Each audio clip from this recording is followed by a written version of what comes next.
But we need to pull back and realize this is a very involved, and it is complicated Mhm. literary work, but it's amazing. And so for people who love to read, people who love even fiction books or what Mhm. have you, and people who are into literary styles. Yeah, I agree. It's almost, well, it's understating, but it's very artistic actually. And John is taking, and I think that's the way to read Revelation, is like it's settled in a urgent time. It's settled in the first century, and John is pulling on all the Old Testament scriptures because he really didn't have a New Testament to pull from.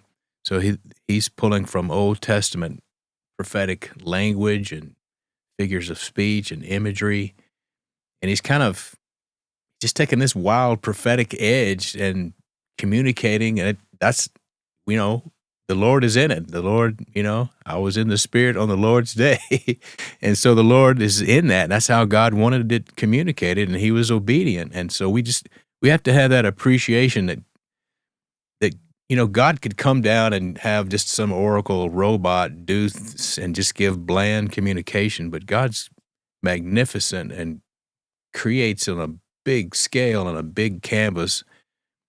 But it's not make believe, it's real, but he uses a lot of images and artistic flair, you might say, to kind of, and dramatic images and dramatic techniques to really pull you into the story and give you just a full, revelation. Mhm.